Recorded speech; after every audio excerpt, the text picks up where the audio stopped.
morning. How do let's clean this.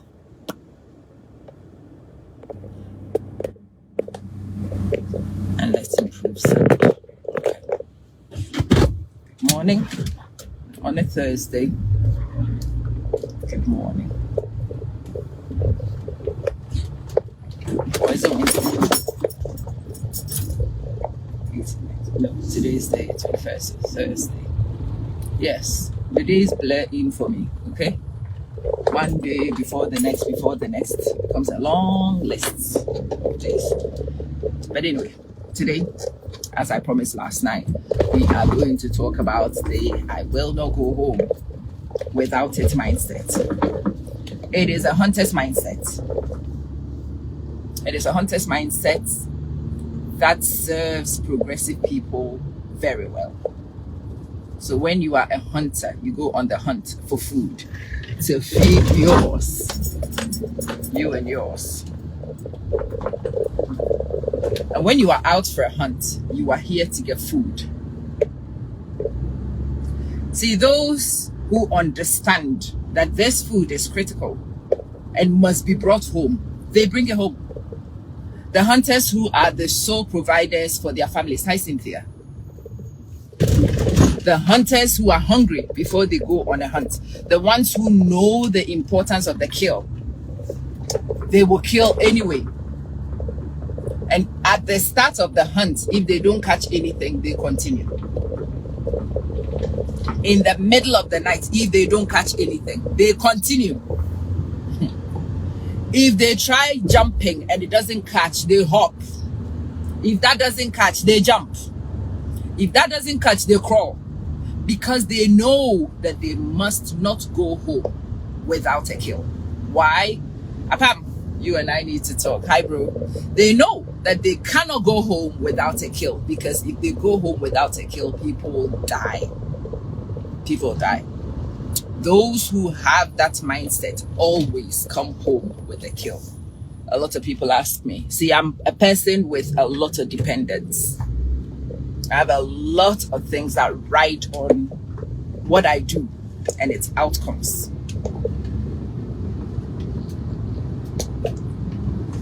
If I mess up, I don't mess up for just me. I mess up for a lot of people and I put a lot of people at risk. And knowing this simple thing means that I do not go home without a kill. I won't. Kill or be killed trying. Yeah. Do it or die trying. There are so many ways of describing the same mindset. But essentially, failure is not an option. It's not. Pulling a punch is not an option. I am tired is not an option. I'm frustrated. Oh well. We get frustrated daily and we continue anyway.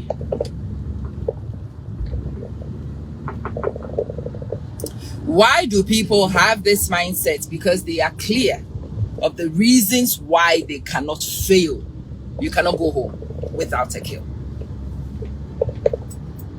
And there are times in my life, actually, as I was saying, most of the times in my life, I do not dare go home without a kill.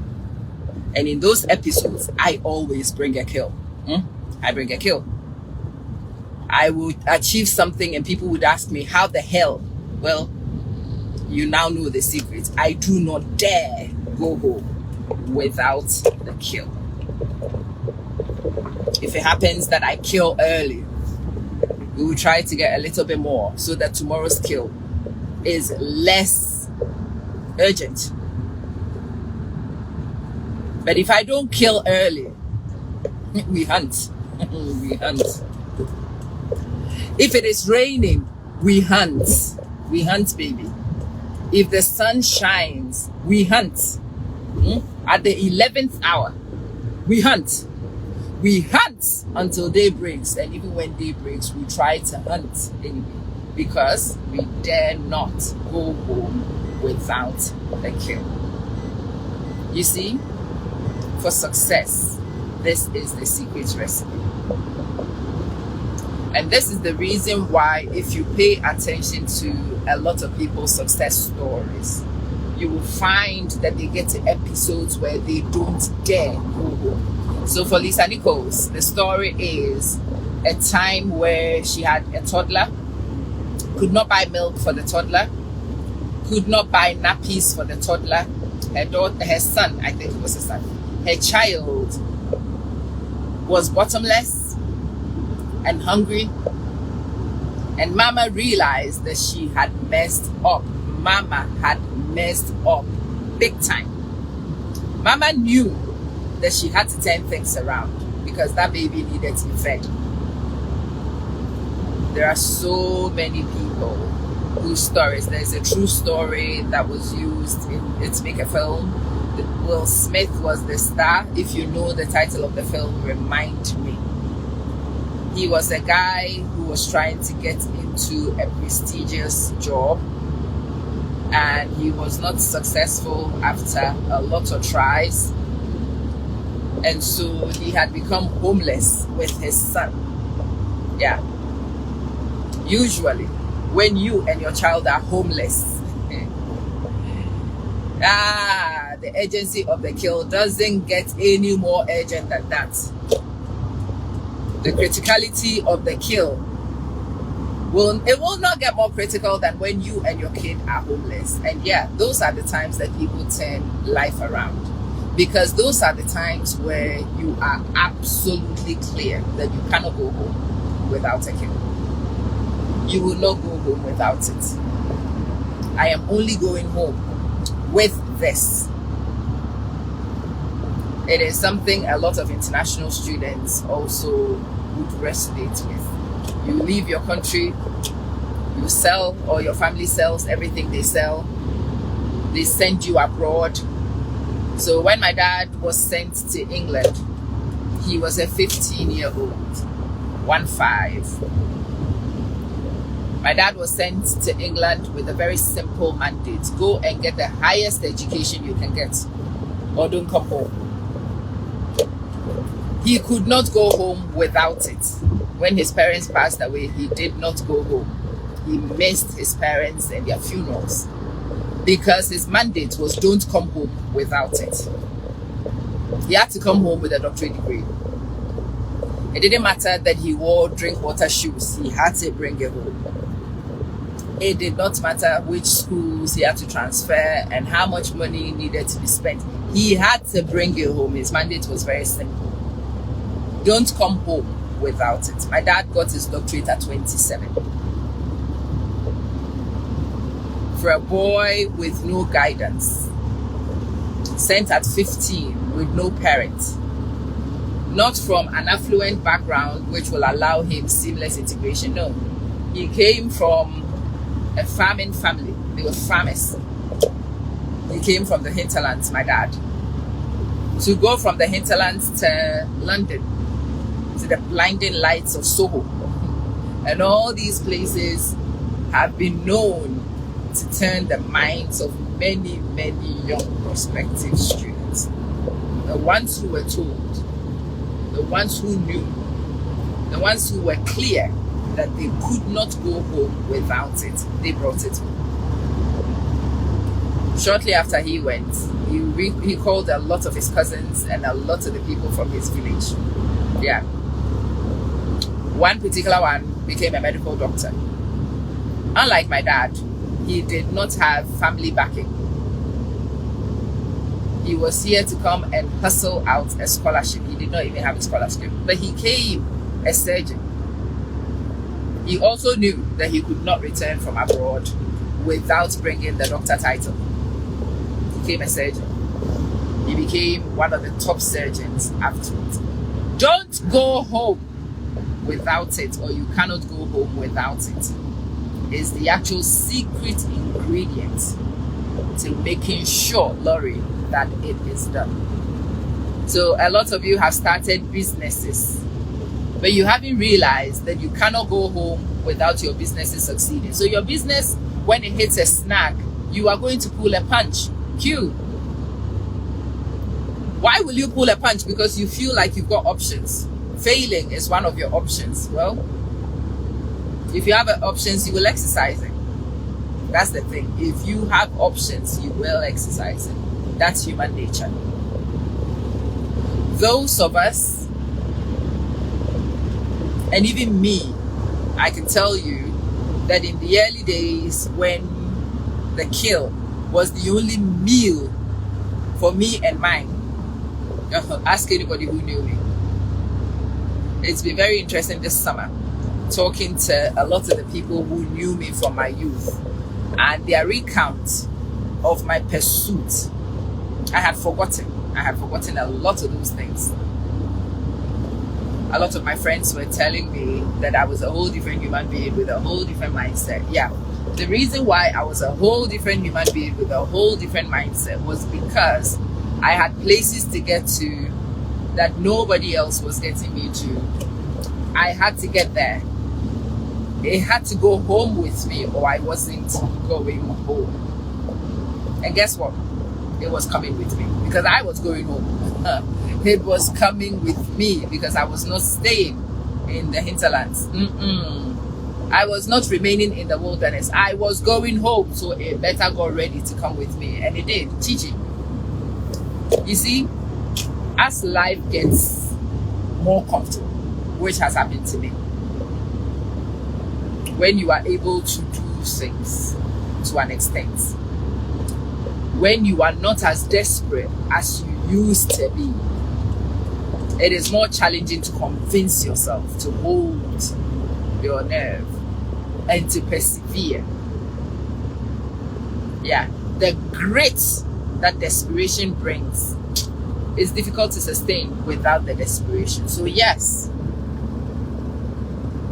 since 2022, my business, for example, has not seen the aggressive pursuit. Since 2023, the aggressive pursuit of business outcomes that I did from 2020 to 2023 was not the same since. Why? My children were fed. We will hustle to pay the fees. There are days where I just needed to rest. There are days where I'm like,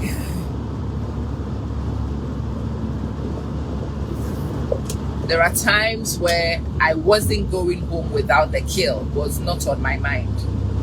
And in those episodes where that thought escaped me, my outcomes were completely different.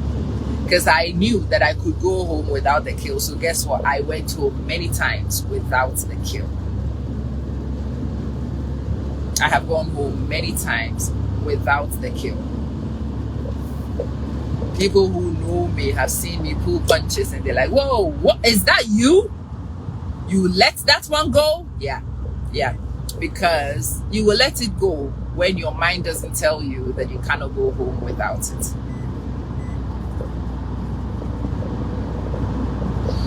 You will rest when you don't feel that you cannot go home without it. So the actual mindset that gets things done is the one that tells you you are not leaving without it.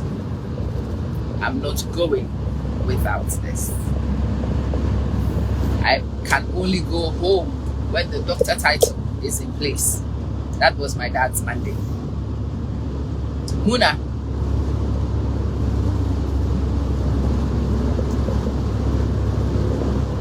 And when he returned on his glorious return with the doctor title,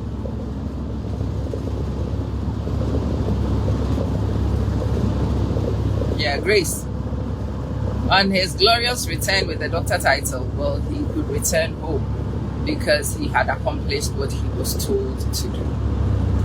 This is significant for you, Marian, as a person. You need to know what to tell your brain if you must get things. You must teach your brain to know that you cannot go home without that particular thing that you must get. But it's not just for you. Your team members will need to hear the same rally call. We are not going home without it. Your children will need to hear the rally call. Anybody that you lead would need to hear the rally call, because it's not something a lot of people are able to do for themselves. It takes a very special group of people, Kerry, who are able to tell themselves that they cannot go home without it.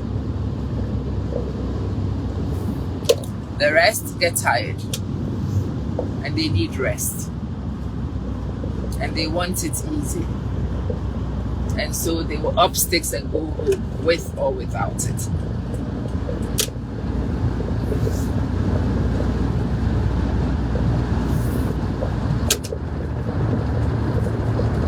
And they tell themselves that that is okay, and they make it okay to go home without it. Well,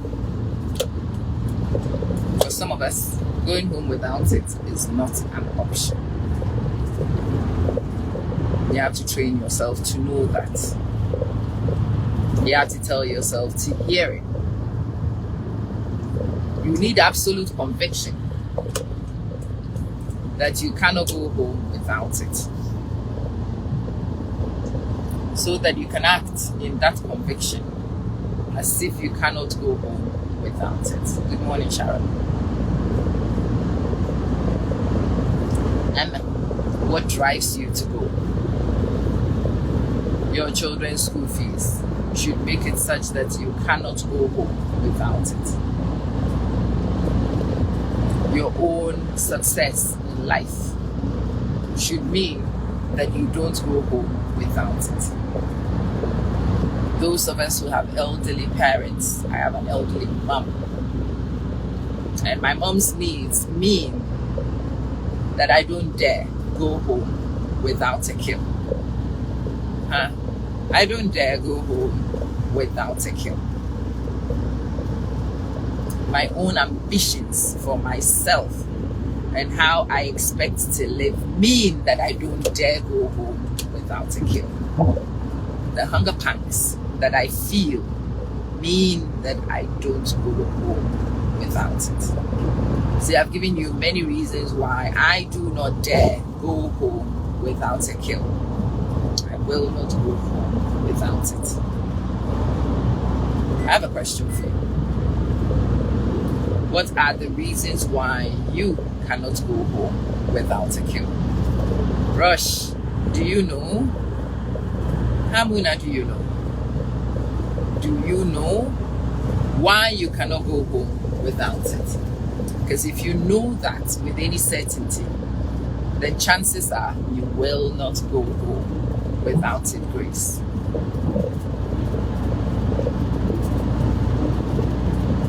You will not go home without it.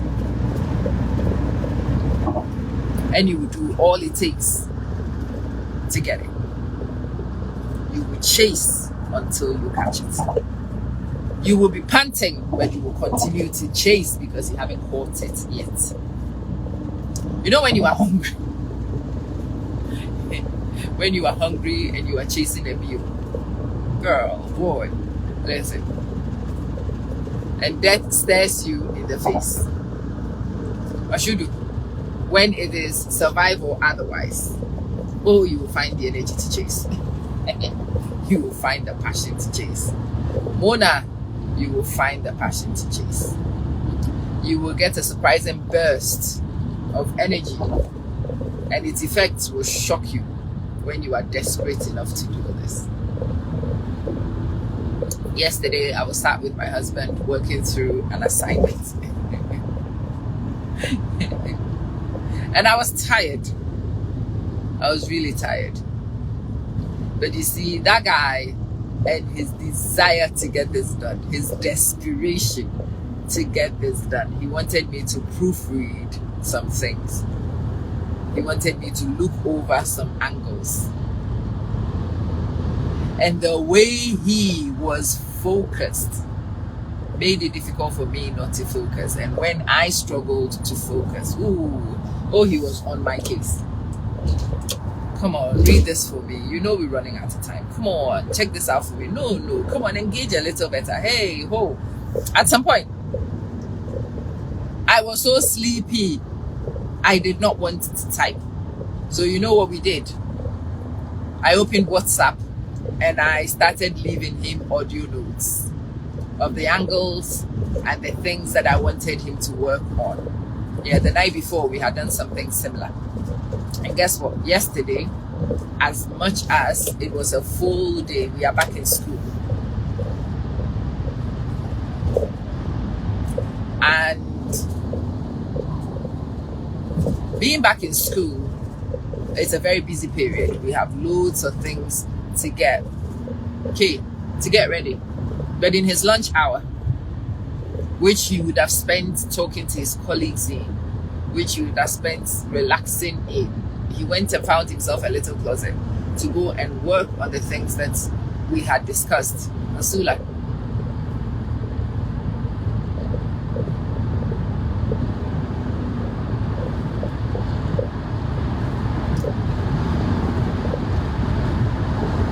And then he brought me that, and we were busy working on it. Yes, that guy was not going to sleep last night without some outcomes. He just was not. And I was so clear of the fact that he was not going to sleep until he got what he wanted.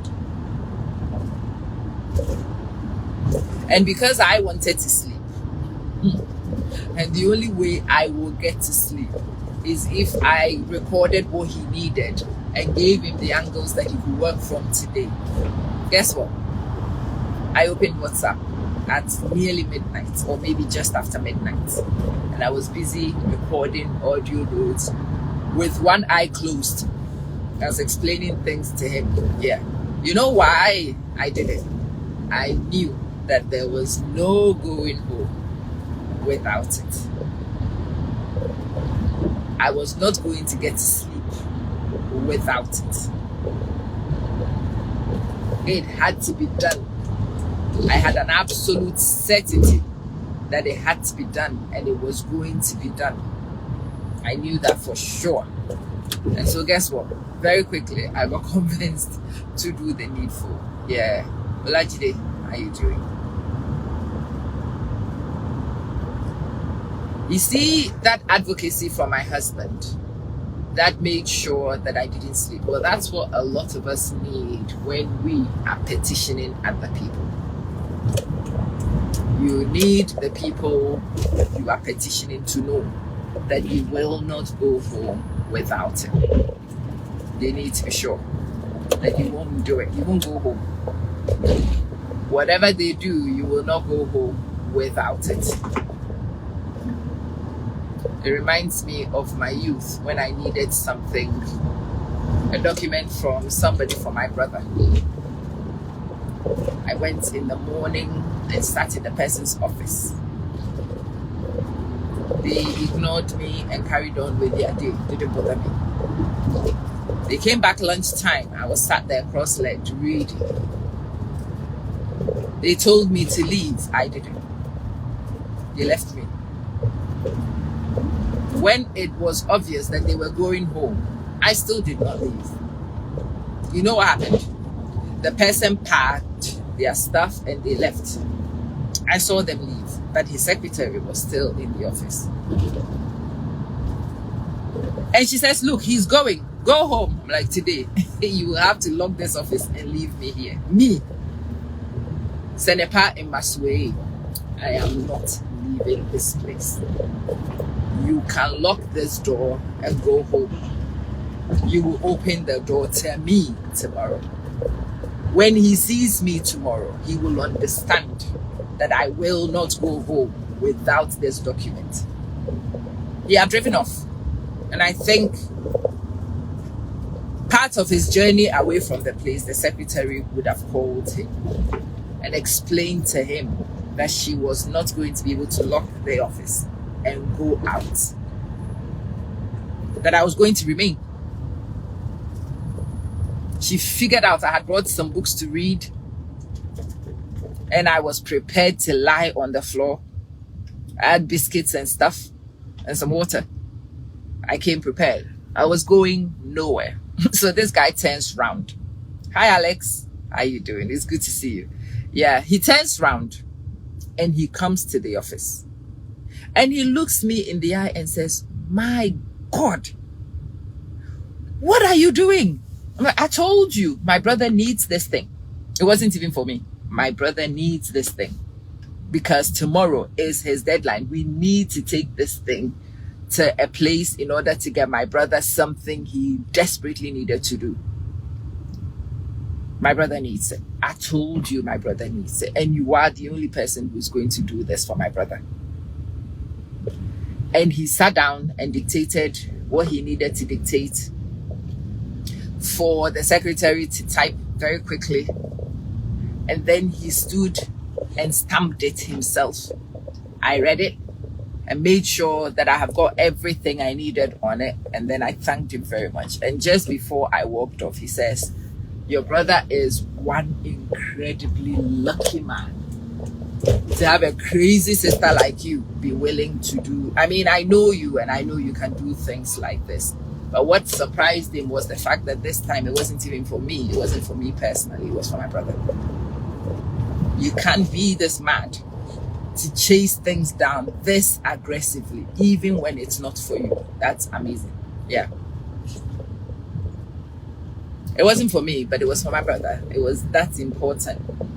I was so clear of how important it was that I was willing to lie on the floor and wait. Yeah. People will do things for you when they find out that you will not leave without it. You have to turn around and come back to the office to get this for me, because his secretary was very clear in talking to me. I'm very sure he hoped that when he drove off, and I saw him drive off, don't think that I didn't see him. Yeah, Yavik, I saw him drive off. I knew he was going home for the day. But I had a point to make. The following day, when he came to work, he was going to meet me on the floor. And when he met me on the floor in his office the following day, he was going to know how serious I was. He was going to know how serious I was. And in that conversation with the secretary, she says, look, he's leaving. I'm like, I don't care. I can see him. But I will sleep here tonight. When you guys come to work tomorrow, you will meet me here. And when you meet me here tomorrow, I will be your number one priority, because you know that if I have to sleep here tomorrow, you will sleep here again. Yeah, Samuel, that's how you petition those who need to do things for you, apparently. That's how you convince people to do for you that which you need, apparently. Yes. Okay, people. Sister, I need you to do this for me. And then they leave it. They're off. Sister, you didn't do it for me. That reminds me of another story. Last night, my daughter had found new accommodation. And as soon as she found new accommodation, she needed payments to be made. When we come from work, having been off for a while, we get very tired. So we fell asleep and woke up. No, she was waiting patiently. As soon as we woke, she had her things here to advocate for her deposits to go sort out. And yeah, that kid will not rest until she got what she needed to secure her accommodation. And around about midnight-ish, she comes back and she says, it's all done. I've got a place to live. Yeah. That's advocacy, people. That's advocacy, people. And you cannot do it at your convenience. No, baby. No, sweet child, honey. No. It will have to be done at your inconvenience, yeah? It has to be done with absolute passion. There has to be some dogged determination in your chase.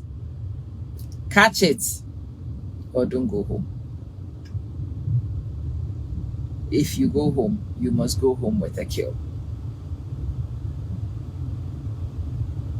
A lot of salespeople have that mindset,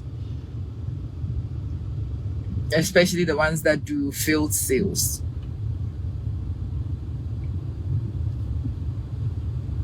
They need to sell a certain number of things in order for them to make a certain amount of commission in order to make life happen. And the really good salespeople, they will go out during the day knowing exactly what they must bring. They must bring 3 sales.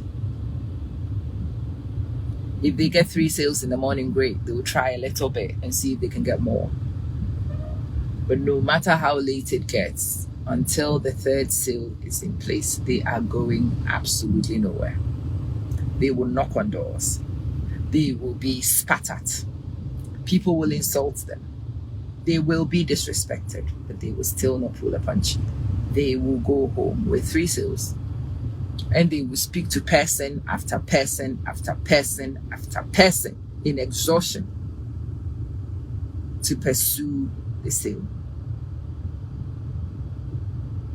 Again, when I was young, I worked in sales. And I was a pretty damn good salesperson. Almost everything I did at that time, I succeeded at because I was belly hungry, remember? I needed to take home a kill. Well, I was dying, or you were dying. Well, I was not about to die. No, that means you were. I needed to feed. Well, sorry for you if you were the food. Because at that point, it's I die or you die. Well, I wasn't dying without trying. But we're going to give it everything we have. And as you can tell, I am living to tell the tale. Josephine, I am living to tell my tale.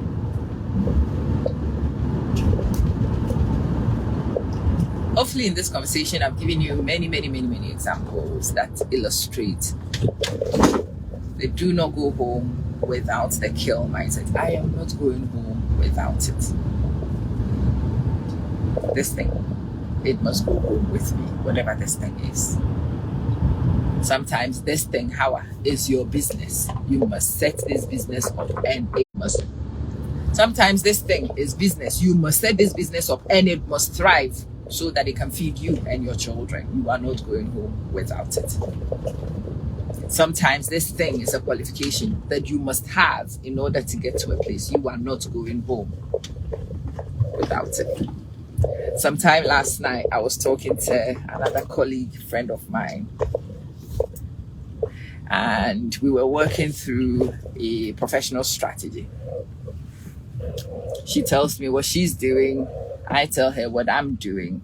And then an idea comes up. And I said to her, hold on. I'm going to sit and draft a letter. And I'm going to send it to you.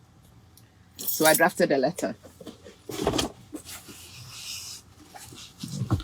At this time, my husband was busy hustling me for what he needed to be done. I'm like, boy, you are going to wait. No, we are going to send this letter before. And yep, my husband figured out this letter needed to go out before I would start doing anything else. So guess what? He was proofreading for me, checking this, checking that. And within a short period of time, I had drafted the letter.